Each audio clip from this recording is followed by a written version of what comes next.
প্রিয় বাংলাদেশ। প্রিয় বাংলাদেশের সাহসী ছাত্র জনতাকে বিরচিত অভিনন্দন।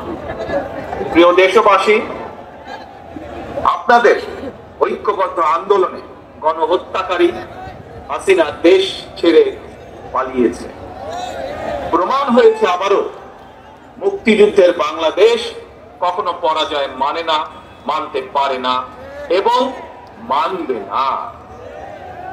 বাংলাদেশের পক্ষের শক্তি ঐক্যবদ্ধ থাকলে কোনো অপশক্তি বাংলাদেশকে দমিয়ে রাখতে পারবে না ইনশাআল্লাহ। 1971 এর মুক্তিযুদ্ধ আর 2024-এর মুক্তিযুদ্ধ, উভয় মুক্তিযুদ্ধেই জনগণের বার্তা একটি। কি সেটি?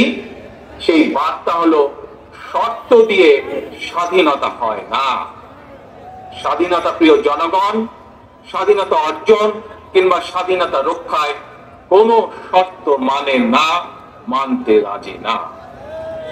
গণহত্যাকারী স্বৈরাচারী হাসিনা পালিয়ে যাবার পরে বাংলাদেশ থেকে, প্রিয় বাংলাদেশ থেকে আমি যত মানুষের সাথে কথা বলেছি, প্রতিটি মানুষ অনুভূতি প্রকাশের প্রথম উচ্চারণ ছিল বাংলাদেশ স্বাধীন হয়েছে। স্বাধীন বাংলাদেশ থেকে বলছি। দেশ এবং জনগণকে স্বাধীন করতে গিয়ে চোখে মুখে বুকে গুলি আলিঙ্গন করা আবু সাইদ কিংবা মুগ্ধের মতো হাজারো ছাত্র ছাত্রী, তরুণ তরুণীকে প্রাণ বিসর্জন দিতে হয়েছে। আহত হয়েছেন অসংখ্য অগণিত মানুষ। এর ভিতরে ছাত্র ছাত্রী রয়েছেন, এর ভিতরে রয়েছেন সাধারণ মানুষ, গৃহিণী, এর ভিতরে রয়েছেন রাজনৈতিক নেতা কর্মী বৃন্দ। গণতন্ত্রের বিজয়ের ইতিহাসে এই মানুষগুলোর স্মরণীয় হয়ে থাকবে।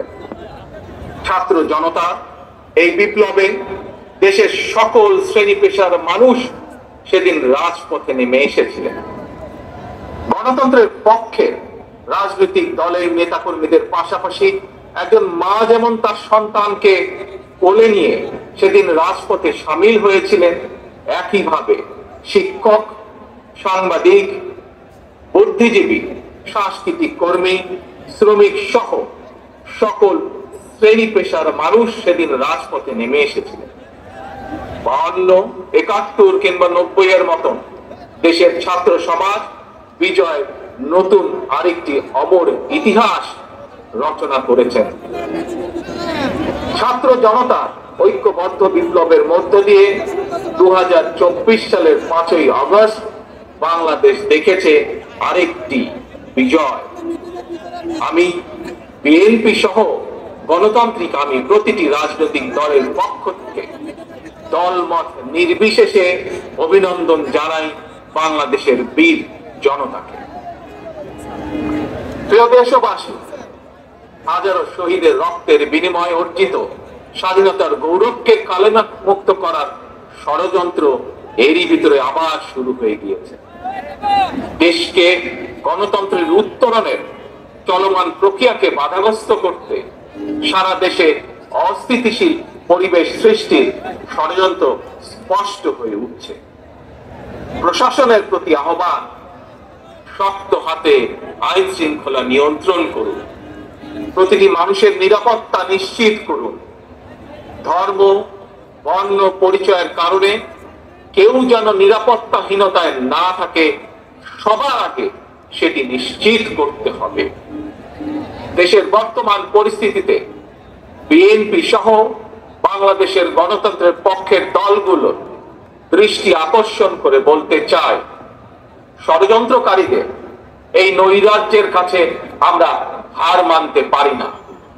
আমি বিশেষ করে এই মুহূর্তে দেশের সবচেয়ে বড় এবং জনপ্রিয় রাজনৈতিক দল হিসাবে সারা দেশে বিএনপির সর্বস্তরের নেতাকর্মীর প্রতি আহ্বান রেখে বলতে চাই, আপনারা যিনি যেখানে বসবাস করে সেখানে আপনার বন্ধু কিংবা পাড়া প্রতিবেশী, তিনি মুসলমান, বৌদ্ধ, হিন্দু, খ্রিস্টান, ধর্মীয় পরিচয় যাই হোক না কেন, বিশ্বাস, যাই হোক না কেন, তার নিরাপত্তায় আপনি ঢাল হিসাবে দাঁড়িয়ে দৃষ্টান্ত স্থাপন করুন। আমাদেরকে মনে রাখতে হবে, বাংলাদেশে ভূখণ্ডে বসবাসকারী প্রত্যেকটি মানুষের একটি পরিচয়, সেটি হচ্ছে আমরা বাংলাদেশী। প্রিয় ভাই বোনেরা, আরেকটি বিষয়ের প্রতি আপনাদের দৃষ্টি আকর্ষণ করে কথা বলতে চাই। একটি সভ্য এবং গণতান্ত্রিক রাষ্ট্রে পুলিশ অপরিহার্য। পুলিশ জনগণের শত্রু নয়। গণহত্যাকারী হাসিনা বিনা ভোটে ক্ষমতায় থাকার জন্য আইন শৃঙ্খলা বাহিনীকে জনগণের শত্রু হিসাবে দাঁড় করিয়েছে। তবে আমি বিশ্বাস করি, বিএনপি বিশ্বাস করে, বাংলাদেশের গণতান্ত্রিক রাজনৈতিক দলগুলো প্রত্যেকে বিশ্বাস করে, পুলিশের ভেতরে একটি চক্র ছাড়া অধিকাংশ পুলিশ কর্মকর্তা এবং সদস্য চাকরিবিধি মেনেই, দেশের আইন কানুন মেনেই দায়িত্ব পালনের চেষ্টা করছেন। হাসিনার পালনের পরে বর্তমানে খুব সুকৌশলে একটি চক্র পুলিশের মনোবল ভেঙে দেওয়ার ষড়যন্ত্রে লিপ্ত হয়েছে। পুলিশকে অকার্যকর করে দেওয়া গেলে দেশকে অস্থিতিশীল করা সহজ। ধর্মীয় সংখ্যালঘু জনগোষ্ঠীর মনে নিরাপত্তাহীনতা সৃষ্টি করা সহজ। অস্থিতিশীলকারীদের আমি হুঁশিয়ার করে দিয়ে বলতে চাই, পুলিশ কিংবা ধর্মীয় সংখ্যালঘু জনগোষ্ঠী আজ থেকে, এই মুহূর্ত থেকে হামলা কিংবা নৈরাজ্য বন্ধ করুন। এমনকি কেউ বিএনপির নাম ব্যবহার করে কোনো অপকর্ম করতে চাইলে তাকে ধরে আইনে হাতে তুলে দিন।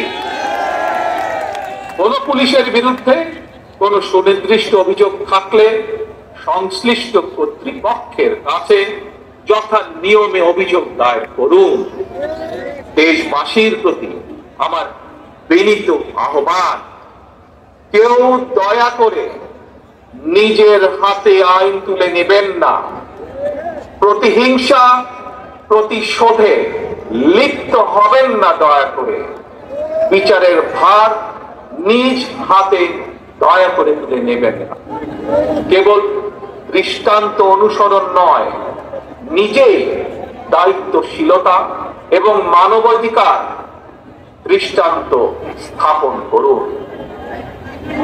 প্রিয় ভাই বোনেরা, অতীত সমালোচনা কিংবা নৈরাজ্যের বদলে নৈরাজ্যের কোনো সমাধান হতে পারে না, বরং বিশ্বের সঙ্গে তাল মিলিয়ে আমাদেরকে এগিয়ে যেতে হবে। শাসন প্রশাসনকে সময়োপযোগী করে গড়ে তোলা এখন সবচাইতে গুরুত্বপূর্ণ সময়ের দাবি। জ্ঞান ভিত্তিক রাষ্ট্র সমাজ নির্মাণের লক্ষ্যে নিয়োগ কিংবা প্রমোশনে মেধার সর্বোচ্চ অগ্রাধিকার থাকতে হবে। দেশকে আমদানি নির্ভর কিংবা বৈদেশিক নির্ভরতা থেকে বের করে আনতে হবে আমাদেরকে। দেশে উৎপাদন এবং উৎপাদনের প্রযুক্তিগত নির্ভরতা বাড়াতে হবে। দেশে কর্মসংস্থান তৈরি করে বেকার সমস্যার সমাধান দ্রুতই চেষ্টা করতে হবে সমাধান করার জন্য। গার্মেন্টস, সোপ, ঔষধ, আউটসোর্সিং সহ সম্ভাবনার কাজগুলোকে নিয়ে রপ্তানির বাজারের আওতা আমাদেরকে যে কোনো মূল্যে বাড়াতে হবে। প্রযুক্তি নির্ভর এবং কর্মমুখী শিক্ষা ব্যবস্থা চালু করে দেশে বিদেশে শ্রম বাজারের প্রতিযোগিতায় টিকে থাকার মতো দক্ষ এবং মেধাবী প্রজন্ম গড়ে তুলতে হবে। স্বাস্থ্য চিকিৎসা ব্যবস্থাকে আধুনিক এবং বাস্তবসম্মত করার লক্ষ্যে প্রাথমিক স্বাস্থ্য সুরক্ষা নীতির উপরে অবশ্যই গুরুত্ব দিতে হবে। সবার জন্য সুবিচার নিশ্চিত করতে আইনের শাসন নিশ্চিত করা অবশ্যই অবশ্যই প্রয়োজন এবং নিশ্চিত করা হবে। প্রিয় ভাই বোনেরা, দেশে কিংবা প্রবাসে এমন অনেক বাংলাদেশি রয়েছে যারা জ্ঞানে বিজ্ঞানে অভিজ্ঞতায় সমৃদ্ধ। প্রচলিত রাজনৈতিক ব্যবস্থায় বিজ্ঞদের এরকম অনেকেই সংশ্লিষ্ট হতে চান না। সুতরাং এইসব গুণী মানুষদেরকে রাষ্ট্র পরিচালনায় ও নীতি প্রণয়নে অন্তর্ভুক্ত করতে জাতীয় সংসদে উচ্চ কক্ষ চালু করার প্রস্তাব বাংলাদেশ জাতীয়তাবাদী দল রেখেছে। এরই ভিতরে রাজনৈতিক এবং রাষ্ট্র পরিচালনায় গুণগত পরিবর্তন আনতে না পারলে আমাদের আজকের এই বিপ্লব কাঙ্ক্ষিত ফল মিলবে না। প্রিয় ভাই বোনেরা, 12.5 কোটি ভোটারের অধিকার কেড়ে নিয়েছিল স্বৈরাচার। গত 15-16 বছর ধরে জনগণের উপরে স্বৈরাচার শাসন চাপিয়ে দিয়েছিল।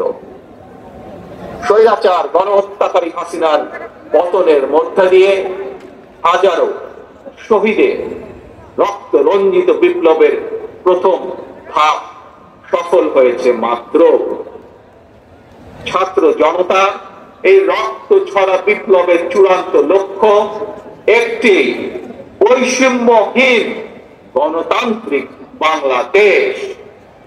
তাই বিপ্লবের লক্ষ্য বাস্তবায়নে দ্রুততম সময়ের মধ্যে জাতীয় নির্বাচন অনুষ্ঠান করতে হবে।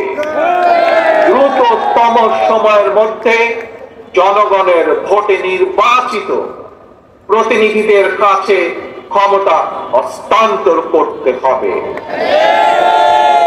স্বৈরাচার হাসিনা পতনে রক্ত রঞ্জিত বিপ্লবকে সার্থক এবং সফল করে আসুন নাগরিক হিসাবে আমরা আরো দায়িত্বশীল আচরণ করি। বিভেদ, বিরোধ, হিংসা, প্রতিহিংসা নয়। আসুন সবাই মিলে রাষ্ট্র এবং সমাজে মুক্তিযুদ্ধের মূল মন্ত্র সাম্য, মানবিক মর্যাদা, সামাজিক সুবিচার প্রতিষ্ঠা করার শপথ গ্রহণ করি। নতুন প্রজন্মের জন্য একটি দুর্নীতি মুক্ত এবং জবাবদিহিমূলক একটি নিরাপদ গণতান্ত্রিক বাংলাদেশ আমরা গড়ে তুলে সর্বোচ্চ চেষ্টা করি। সর্বশেষে আমি আমার দলের নেতা কর্মী সমর্থক শুভাকাঙ্ক্ষীদের উদ্দেশ্যে বলতে চাই, আমরা সকলে